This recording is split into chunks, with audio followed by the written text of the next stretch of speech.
Um, Good afternoon, everybody. Thank you so much for joining us for this session. I'm very excited to be up here on stage with three teachers. I'm afraid I'm not a teacher myself, so I'm humbled to be in this company. My name is Matthew Lawrence. I'm Executive Director of the Tony Blair Institute in London. We run a number of education programs that do have a focus on the topic that we're discussing this afternoon, really how we create a culture of tolerance and coexistence in our classrooms that, of course, we all hope can be spread beyond that. What I really hope we can explore this afternoon is to hear some great examples of how that's achieved from our teachers. Also address some of the challenges that we have focus as well. In a moment, I'm going to ask them all to introduce themselves because they'll do a much better job of that than I will. And then each of them to present briefly on some of the experience that they've had in their schools, in their learning throughout their careers. And then I might ask them a few questions, but really I'd love for you to engage with us all this afternoon, so we'll make sure there's some time for your questions as well. So perhaps you could join me in welcoming our speakers to the stage. Great, and Cameron, can you start with introductions? Thank you. Okay, good afternoon, everybody. My name is Cameron Patterson. I'm a high school history teacher from Sydney in Australia. I'm also the Director of Teaching and Learning at my school, so a lot of work with teaching staff. And I have a close collaboration with Project Zero, a research school attached to Harvard Graduate School of Education. So that's me. Great, thank you, Andrew. Okay. Hello everyone, my name is Andrew Moffat. I'm assistant head teacher in a primary school in Birmingham, about 750 children, and yeah, that's who I am. Okay. Good afternoon everyone, my name is Marge Brown. I teach in a girls' school in South Africa. I'm head of history and I run social responsibility projects in the inner city, a literacy quiz with 150 schools in South Africa, and I coach Model United Nations debating. Great. Well, thank you all very much. We're going to start with a very easy question for your presentations, please. And that's why and how do you go about creating a culture of coexistence and tolerance in the schools in which you work?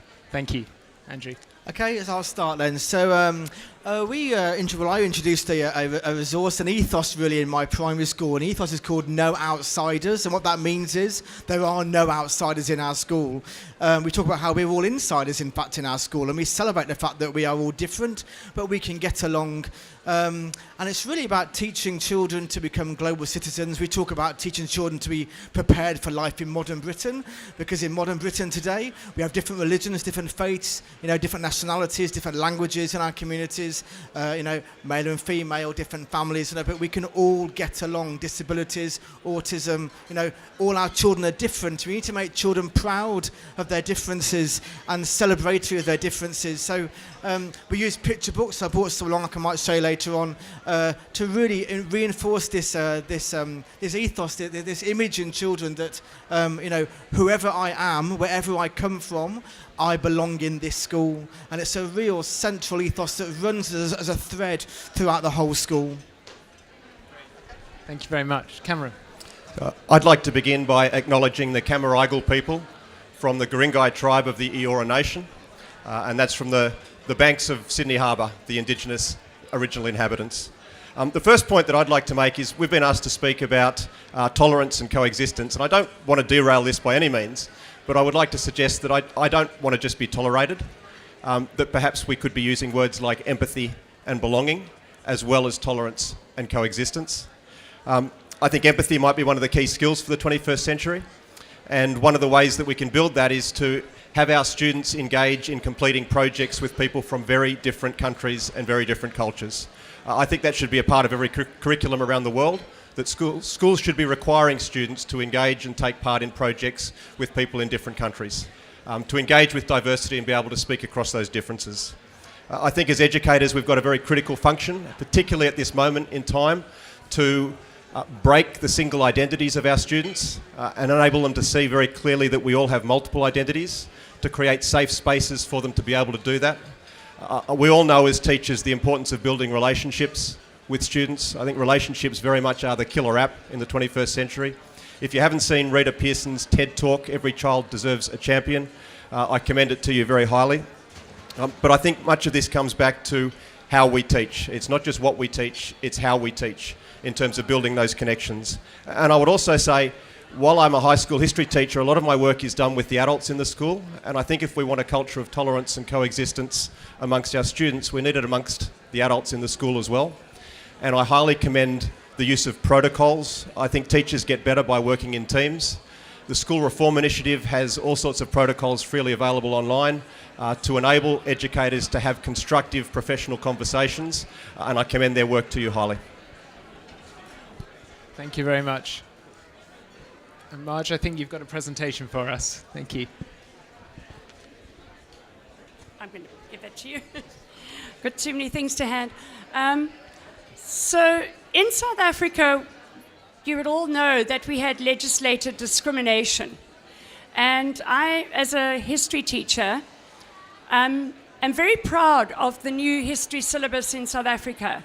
I sit on the South African History Teacher Society, and our syllabus has completely transformed. And like Cameron, I don't think we should be talking about tolerance and diversity. I think we should be talking about transformation.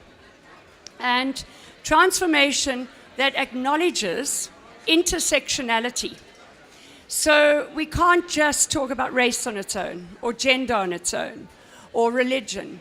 But for many people, there is an intersection of a number of issues that make them feel second-class citizens.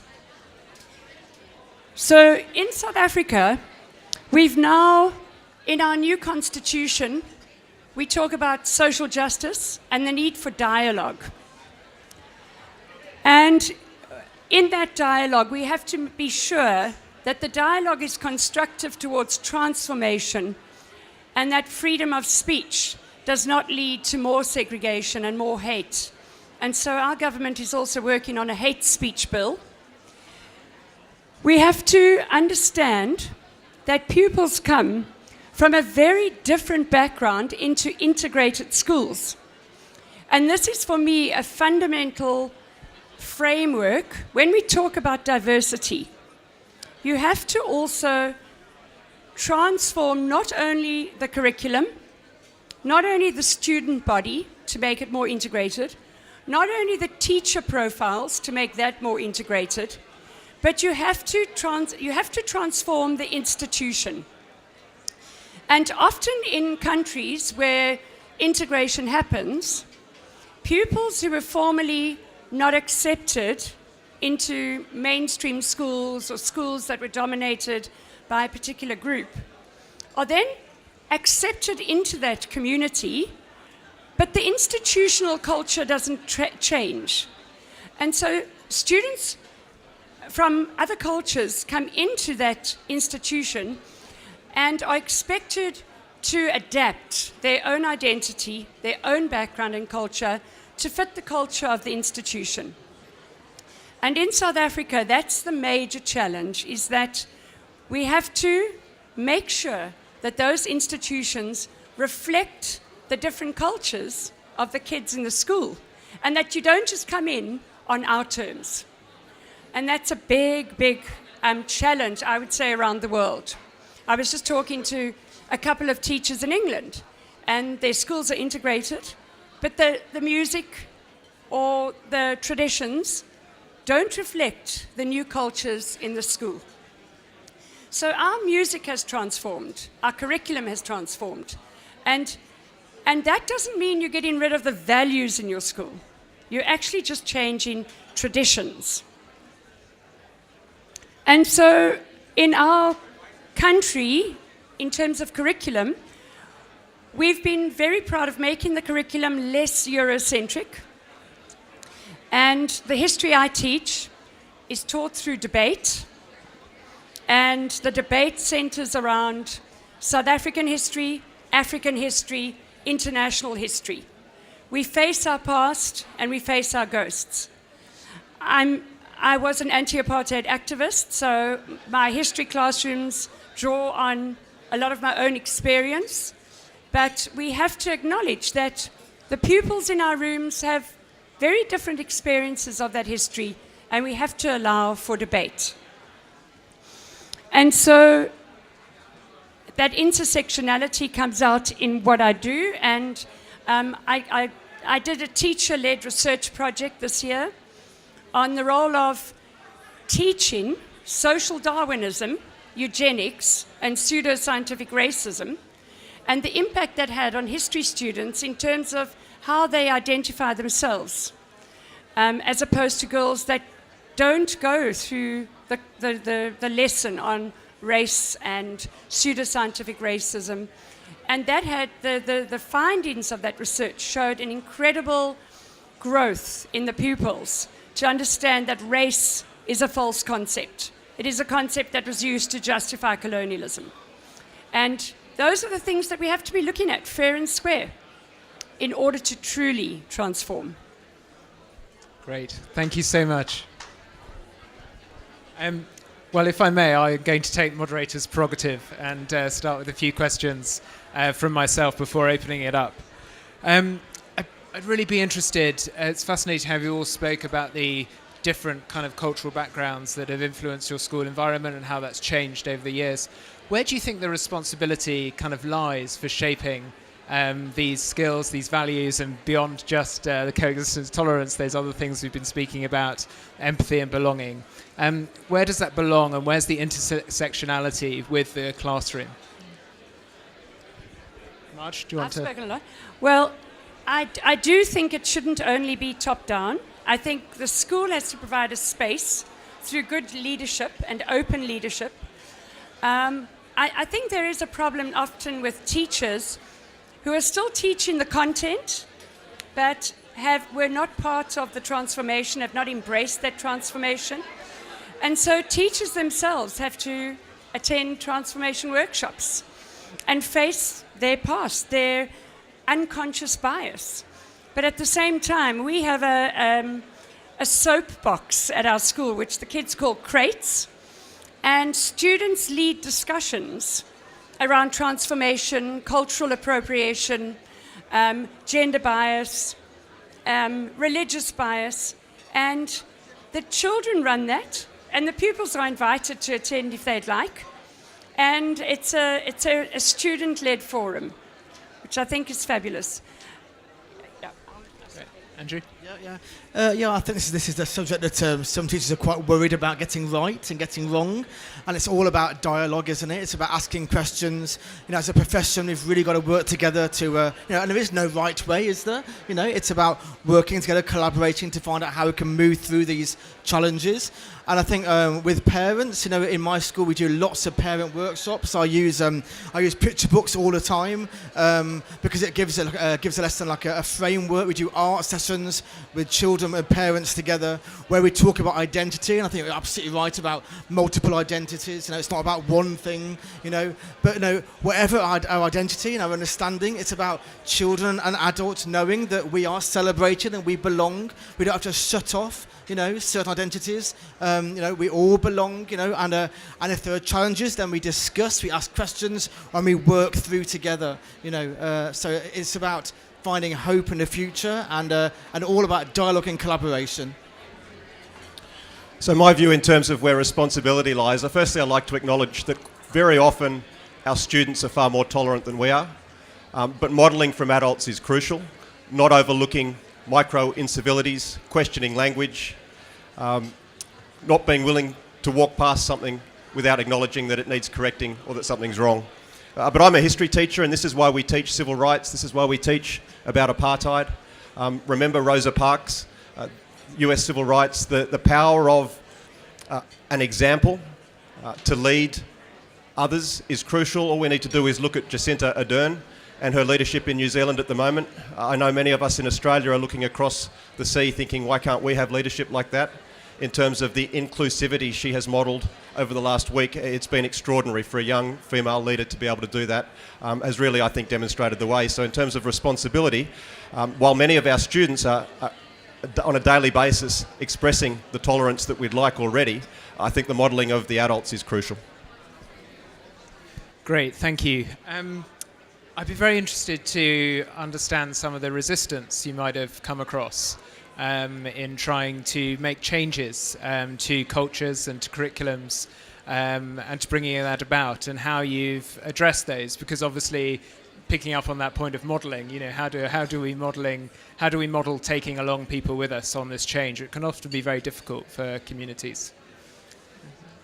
Yeah, Andrew? I mean, I think resistance can happen, but I think we have to embrace resistance, and it's about working with communities and parents, and it all comes back down to dialogue for me. Where there is a misunderstanding or a fear about certain aspects of the work we're doing, so what do we do about that? We can't just hide away and we can't just avoid it. So you've got to have dialogue, you've got to embrace those challenges. So I think, for us, practically in my school, it's the parent workshops that we have, and that's why I use things like picture books, so it's non-threatening. So for example, we use a book called Blue Chameleon. I'll leave it on here for people to look at with 5-year-olds. It's about a chameleon who changes colour to make friends. So he thinks he's got to keep changing to make friends with people. He changes into their colour. And at the end, he realises that you can make friends and be yourself. You don't have to change. It's such a simple message, isn't it? But it's things like that. When we've got parents who are fearful of what we're teaching, it's about coming down to things like this and having art workshops. We read the story, we talk about it, we laugh, we have cups of tea and a biscuit, and then we do some painting with our children. And it's about, starting early with 4-year-olds, and just embracing those challenges and working through them. Great, thank you. I wanted to follow on from that, because at a high school perspective, we've had children come from poor communities or different cultures, and they come into our school and they feel as though they have to be the chameleon and fit into a particular culture. And I think that leads later to that person feeling as though they've had to, in order to be accepted in the institution, they've had to betray their own culture or their own background. And you then have a person who feels as though they don't actually belong where they came from or where they're going to. And we have to be very careful of that. And that's, for me, why it's so important to have institutional transformation as well. The institution must reflect the culture of all the children in the school so that they don't feel they have to become a chameleon. And that's become a really important line within the students in our country that have fought for a decolonization of the curriculum and a decolonization of institutions so that they can participate equally without having to betray their own past and their own identity. So we're recognising the complexity and the complicated nature of these issues that we're talking about. I think one way we can begin to think about that is, instead of seeing them as challenges, to perhaps reframe them a little bit as tensions. You don't solve a tension, you manage it. You can nudge in the right direction, you can push, and you do that by taking small steps, by bringing people on board, through dialogue, through discussion, by involving everybody in the conversation. Great, thank you. Marge, I was just interested reading about your background earlier and how some of the work you've done to really open up your school to broader communities, engaging with other schools that might not have the resources that are available to you, and widening out to a question that perhaps everyone can answer. But how can we really reach out in the communities to kind of build this further? How can you take those kind of skills and attitudes that you're trying, behaviours you're trying to build in the classroom out into the community? So I don't see myself as a teacher within one classroom. I see myself as a teacher in a classroom, within a school, within a country, and within the world. And South Africa is one of the most unequal countries in the world, economically. So we've had political transformation, but not really economic transformation. And so I do believe that the only way we can achieve this is to work in public-private partnerships. And I said I work with 150 schools around literacy. Our situation in South Africa is that 78% of pupils in grade 4 do not understand what they're reading. So I started a literacy quiz to get books into schools. Over 80% of schools in South Africa don't have school libraries. And as a result of hacking away at that for 8 years, I've now been asked to be part of a government-led a coalition on trying to transform reading in South Africa and do something about literacy together. And I think that's important, is that cooperation. But we also, as a school, have a lot of social responsibility projects. So every Monday I have AIDS orphans coming into our school to use our facilities, and my pupils act as volunteers and work one-on-one with the AIDS orphans from the inner city. Often many of them are refugees, in literacy and numeracy. In the afternoons, our teachers work double shifts. They teach our pupils in the morning, and in the afternoon they teach pupils from the inner city in extra math, science and literacy. So unless we see that our responsibility does not end at the walls of our community, and in the Model UN that are run to develop global citizenship, we enter a league where 2 pupils from my school and 2 pupils from the inner city will debate as one team in an Education Africa debate. So at every turn, I think our attitude should be that the one that is in Africa, that I am who I am because of others. And if I forget about the others, it diminishes me. Thank you. Andrew? Yeah, so I've started doing library sessions on Saturday mornings with this work we're doing in schools, and because it's about, you're absolutely right about going out in the community as well, and there's lots of schools in Birmingham doing the No Outsiders project, so it's about trying to, expand that now, so that parents can use the same language to talk about, discrimination and everyone being welcome. So it's literally, we publicise it in the libraries themselves, and I go on Saturday morning about 10:30 for an hour, and we read a story, and then we do painting about it in the library. And I'm always astonished at how many people turn up, because I don't really publicise it that much myself. The libraries publicise this with posters, and I'm always sitting there thinking no one's going to turn up. But actually, the last one I had like 30 parents came with children, and they just love it because it's such a simple. I'm not pioneering this work, am I? It's nothing new. It's just reading stories about being different. Elmer the elephant. Such a simple, everyone knows Elmer, such a simple story. An elephant, there's a different colour, tries to hide his colours, ends up realising that actually it's great to be different. I mean, that's a great painting to do, isn't it? Anyone can paint Elmer. It's a nice shape as well. So all families, love doing these workshops, and I get 30, 35 families turning up. We sit for an hour, we talk, and we do painting, and it's a win-win. Also for libraries, I'm encouraging reading as well. So libraries love that, and they get their books in before telling what books I'm going to use. So it is all about getting to the community as well, taking the work outside the school as much as we can into the community as well. So I'd like to build on that point about breaking down the walls around the school. I think in 2019, we're learning now the ability for teachers to be global networked activists, to really influence what's happening around the world on a large scale. And the Vaki Teacher Ambassadors are an example of that. I know Education International is here and they're presenting EI. The role of the unions globally, I think, is crucial in terms of spreading knowledge and ideas. I think for a long time teachers have allowed others to set the agenda. We're very good at assuming that expertise lies outside the school and somebody will come in and tell us how we should be doing things. I love the fact that university professors have academic freedom to decide how they will teach. And I think it's about time that teachers exercised a little bit more curriculum disobedience on occasions than we've done in the past.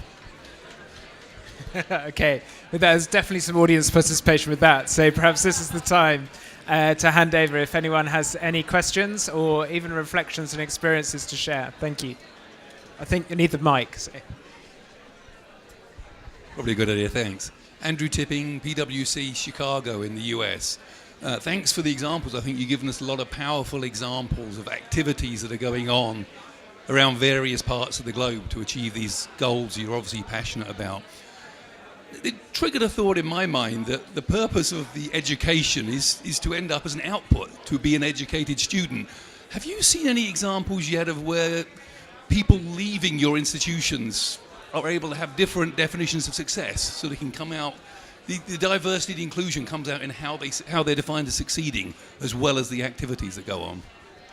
Yeah, I think that's a really good question, and that is very important. What I want to see is this work being done in secondary schools as well, because I absolutely believe, and I see it, that the children leave Parkfield School passionate about equality and diversity and being confident about who they are, and that work needs to continue. We don't want it to trickle away. I know lots of secondary schools are doing this work.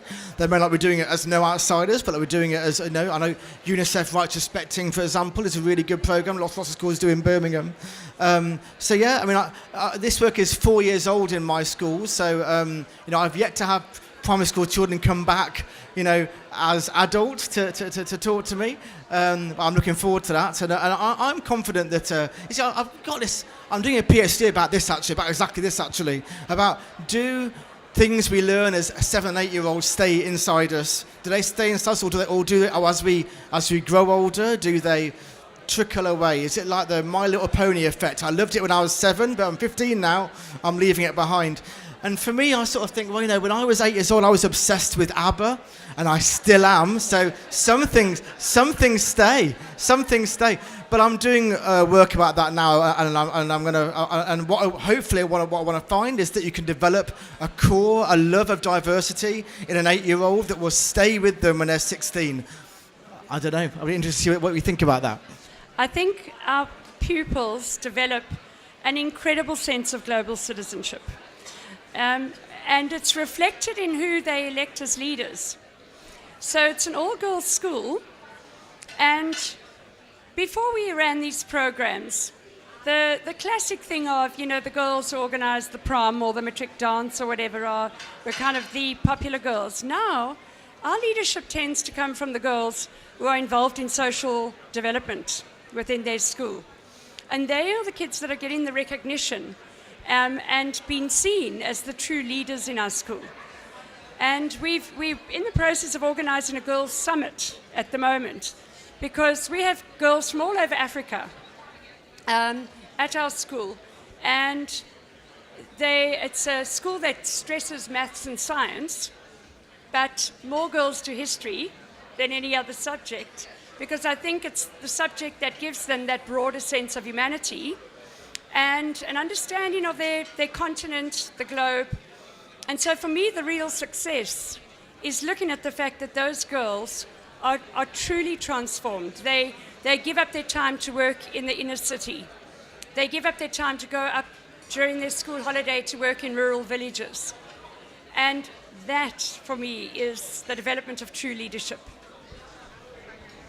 So just a very small response to your question would be that traditionally students from my school have studied economics, business, gone to form their own businesses, do that sort of thing. Increasingly, we're seeing students express interest in, for instance, work for the United Nations, social entrepreneurship. But I think the real mark of success will be in the future when we get large numbers of our students leaving high school saying they want to be teachers. Great, thank you. I think it really does behave us all to keep track of the young people with which we work and try to continue to encourage them beyond the work that we're potentially just doing at that stage in life. What's the next organisation or the next set of skills that we want them to be seeing? So it's a great question. Thank you. Questions? Thanks. Yeah, so I'm Maggie Bailey. I'm from London, and I've got about 7 schools I work with. So I'm very interested in the Paul Dix work, where he says when adults changed, everything changes. So very much along the lines that if you must embrace the adults. Clearly, I believe in children. I wouldn't do the job I do. But I do think we have to confront the brutal facts around adults and them not being prepared to take on. So your work in Birmingham, as there's a lot of criticism around, and the actual media, etc., have been allowed to criticise. So I think we must always take the adults and encourage, because I work with a lot of traveller families, so they're anti-education and they're anti-women. In stereotypical, but actually if you say to them, come in, look at what we're doing, totally agree with the dialogue one. So I think we need to confront the adults, we need to engage with them, because we can do it with the children. It's the adults that sometimes are our biggest obstacle, so we must embrace them and get them on side. So thank you for your work. Thanks, Maggie. Any other questions? Can I just say, I totally agree with you. And in the Girls' Summit, we're not doing it just as a school. that one of the important stakeholders in that summit are the parents and workshopping raising girls as leaders. Yeah. I think also it's thank you for your comment as well. I really appreciate that. And it's about working with the parents who are on side, because there are many, many parents who are on side. It's about finding those, isn't it? Finding those and then working and gradually. I see it as just step by step, one by one, actually. Yeah. That's great. Any other questions?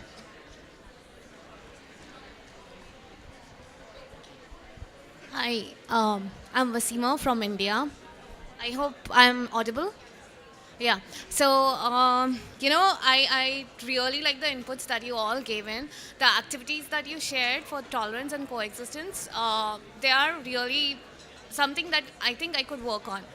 But my question is, if there are any more ideas to it, there is something as in, I think I'm more audible now. There is something like nowadays what I see among my students is that there is more of a me in them, right? I am more important than others. And then the tolerance level over there is more about, I just cannot have him sit in my place, It's not about being tolerant to different people. It's more about being tolerant to sharing spaces, sharing, being more tolerant to somebody else coming and doing something which is not acceptable to them, which can be acceptable but is not acceptable to them. So how do you teach students to be tolerant and not, make each and every point of anything into conflict? How do you do that? Okay. So you're saying about, I would say the word coexisting is a word we use a lot of in my school. We coexist, and we may disagree on some things, and that's good, actually. We talk about, it's great to disagree, because it means you have dialogue and discussion, and we may not come to an agreement, but we can still coexist together and live alongside each other. And I keep showing books, but I'll show one more because I just obsessed with picture books. But this is a good example of coexisting because it's Red Rockets and Rainbow Jelly, and all through the book, it's about Nick liking one thing and Sue liking something else. So the first page is Nick likes red apples, Sue likes green pears. Nick likes yellow socks, Sue likes blue socks. On every page, Nick and Sue like different things. But guess what the last line is? The last line is Nick likes Sue and Sue likes Nick. So you're teaching children at 4 years old to coexist because you're teaching them that you may like different things, and that's great, but you can still like each other. You can still coexist. So I think that's a central message to this work, really, for very young children. I also think that schools often encourage pupils to compete, and then we're surprised when they don't really like people in their spaces. And yet one of the skills for the 21st century is interdependence and group work. And so at my school, we are an accredited critical thinking school. And one of the key critical thinking skills is how to work interdependently. And in history, that's very interesting as well, because everything is a debate. I don't teach history as one line. It's always debate. It's very important to listen to each other, have empathy, and really hear the other person. So in that sense, I will often get students to debate, but then they have to, at the end, summarize what the other side said, and this side has to summarize what they said, to really show that they've listened and understood, and not just, this is what I've got to say, and I'm actually going to switch off when you talk. They've got to echo what the other side says. Yeah. So I've got 3 examples I can think of, and the first one is the work of Chimamanda Adichie. She's an author, and she has a TED Talk, a fantastic TED Talk called The Danger of a Single Story. And we spoke at the beginning of this panel about the dangers of single stories and how we all have multiple identities. And she talks about the fact that a single story robs people of dignity. And her TED Talk is a really powerful resource to be able to use with students as well. My second point would be I like highlighting the work of the Reggio Emilia early childhood educators. Reggio is a little town in Italy, and the Reggio Emilia childhood approach is spread around the world. In terms of their approach to children with disabilities, children with disabilities in Reggio schools, under Italian law, they receive first priority into the schools, and they're not referred to as children with disabilities, they're referred to as children with special rights. And I think there are examples like that that we can seize on and use, both within our schools and refer to them with our students. And the final point that I want to make is just to recommend the work of an organisation based in Boston called Facing History and Ourselves. They have wonderful curriculum materials, but a great deal of their work is about teaching and learning approaches in the classroom, about pedagogical approaches that can be used across subjects, freely available on the web. Facing History and Ourselves, Marge is familiar with them as well, an outstanding organisation. Thank you. Yeah, and that's what they do as well is help children understand that history gives, in history, every individual has a choice. You can be a perpetrator, a collaborator, a bystander, or a resistor. And unpack what makes people make those different choices. It's very good. Great, thank you. Other questions? No? Okay. Oh, so one over there, sorry. Out of the zone. Thank you. Good afternoon. My name's Aroma. I live here in Dubai. The world is my home. I have a question about tolerance, empathy, compassion. Could you speak to us about those three words and how they fit together, what supersedes or doesn't? But those are three words that I know are, when I think about this, they are foremost in my mind. What about yours? I do believe that we wouldn't be on this platform if we weren't passionate about diversity. And as a lot, two of us have at least set up here, it's more than tolerance, right? It's about transformation. And that implies that I'm not going to, that I'm not going to just tolerate you. I also have to accept that I have to transform as well. That I may have been an anti-apartheid activist, but there's subliminal bias in every single one of us. And each of us has possibly an area that makes us feel uncomfortable. And the only way we can truly transform is to be prepared to be uncomfortable. Because there's a lot of intersectionality. And I might be cool on race and gender, but I might not be cool on different sexualities. And that's just an example of how every single person has to kind of really understand themselves within a broader society, and we all need to be prepared to grow. Because we can be passionate, but we can actually have a fixed mindset. And I think for diversity, you have to have a growth mindset. Yes, I'll agree with you. And I think tolerance is often it's a tricky word, isn't it? Tolerance in terms of putting up with somebody, but I see it as a first step. I can think of lots of examples in my own school where I think some of my work was tolerated first and then accepted. And it's just, I see it as a journey.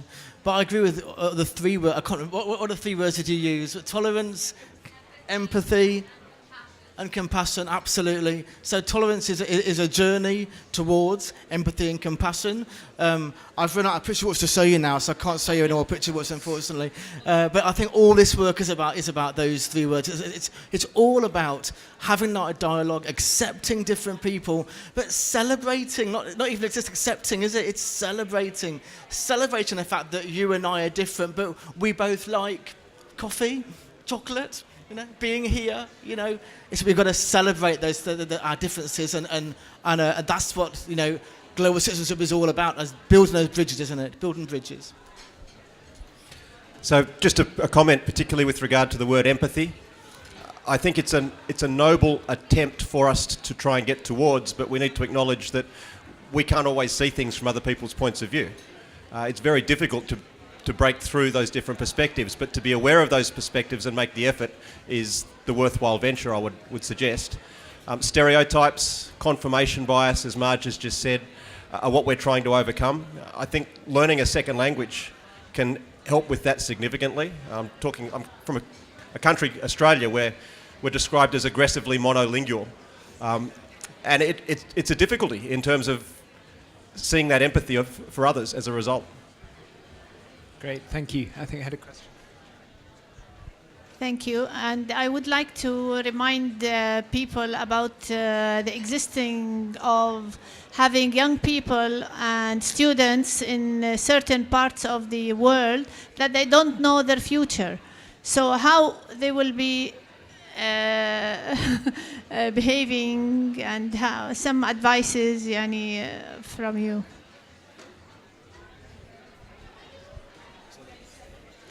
Thank you. So how do we build... When young people don't have any hope for the future. How do we build these things in environments that are perhaps more challenging than some of the ones that we work in? Sorry, is the question, how do we give hope to pupils who feel there's no future? How do we build this in? Yeah, I think that's where it's such an extraordinary thing that Vaki Foundation is building up a collaboration of teachers around the world. And just, I've only been in the Vaki family from last year to this year. And already I'm collaborating with a lot of teachers on a lot of different things, from violence in school to refugees to language and diversity. And that collaboration, I think, I'm working with teachers in Africa around teacher training on critical thinking. And I think that the more we collaborate, the more youth we will reach and hopefully give a future. And I think, again, one of the things that when we talk about diversity, we mustn't just think culture. We must think class, inequality, on every level. As long as there's not equal education and equal rights for all, that should be a part of our focus, that we mustn't just look at race or whatever. We've got to look at it in a holistic way. Yeah, I would agree with you, and I think, and the central message for no outsiders is just that, isn't it? It's saying that there are no outsiders. You belong in my class, you belong in my school. And in terms of a child has no hope at all, I'll be looking at day by day the little things about getting that child to feel happy in themselves, isn't it? And I know this is a huge challenge, isn't it? You know, we're talking big things. The film this morning about refugees that we saw. How do you work with those children? And I would look at it as working day by day on the little things, but being consistent as well, showing those children consistency. And whatever happens in your life, I'm here every day smiling, happy to be here. I like you. I want to be your teacher. We're going to have a great day today. You know, it's just the little things, isn't it, you know, that then feed into the bigger picture. Enabling students to see that they have the potential to influence the future. As a history teacher, acknowledging that people have made significant changes in the past that have had a huge impact on the way world history has unfolded. And even on a small scale, our students can learn through those examples of history that they have the ability to make significant changes themselves. Yeah, and if I may, I was at the Philanthropy Summit yesterday, and I asked a very similar question about some of these young people in refugee camps and in environments that are incredibly challenging, how we were really seeking to address those psychosocial needs and the trauma that they've experienced, and was very encouraged to hear about the work of Education Emergencies, Education Cannot Wait, and Dubai Cares, that are really looking at how you can build that into the education that they're receiving in the camps, and how we can really begin to build on some of those desperate needs rather than just basic educational needs. So I hope it's happening. It's so important. Thank you for the question. I had a question here. Good afternoon. Hi. Firstly, Andrew, congratulations on making to the final top 5. Andrew, I live 1 mile from your school, so I know everything that you faced in the last week and the last 2 weeks. It's been a massive uproar. How do we create an environment where we can learn about each other and where without understanding where different positions are on viewpoints, on different backgrounds, different beliefs, etc., etc. How do we create an environment for that to allow tolerance to prosper within schools, within local communities and local economies as well? Thank you very much. Yeah, so I would say it's absolutely about dialogue, and what we said about it's about working with communities, and it's about we were talking earlier weren't we, about children living in different worlds than us to their parents and having different experiences to the experiences their parents may have had. And it is all about engaging and not saying I'm right and you're wrong and you got to do what I say. It's not about that. It's about engaging, listening, respect, calm discussions, and I see challenges, tensions, but that's why this work is important, isn't it? That's why this work is important. Through history, there have been tensions about different areas of equality and society. And it's about working together to find a way through together where we can show without compromising, or it's about either side, either argument. It's about working together, collaborating to find a way through together. Great. Can I take another question? Or yeah. Great. One waiting, and then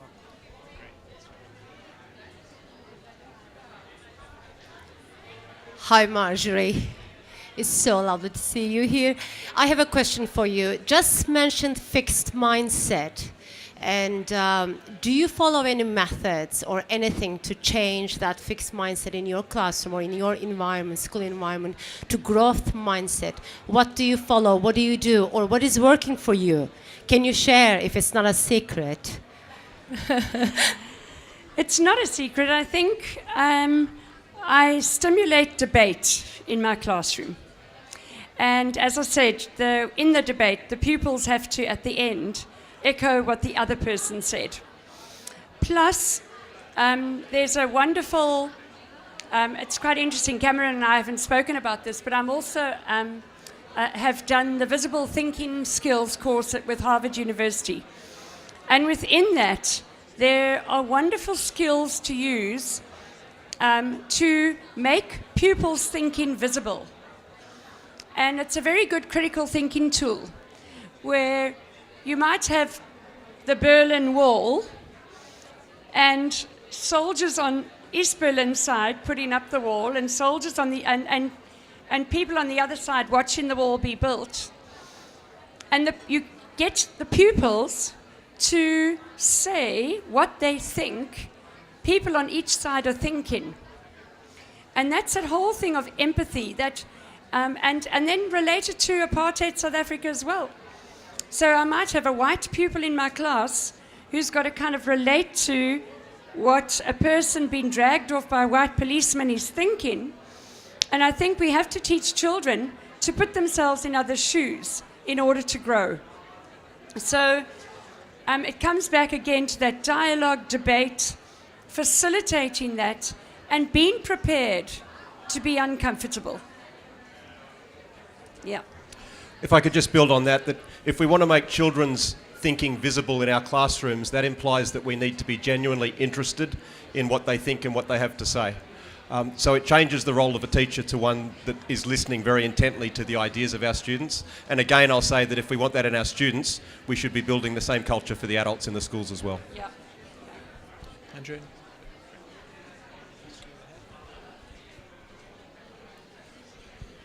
Hi there, I'm Francois from South Africa, and I just really wanted to say thank you to the panel for the insights. This is an incredibly important topic.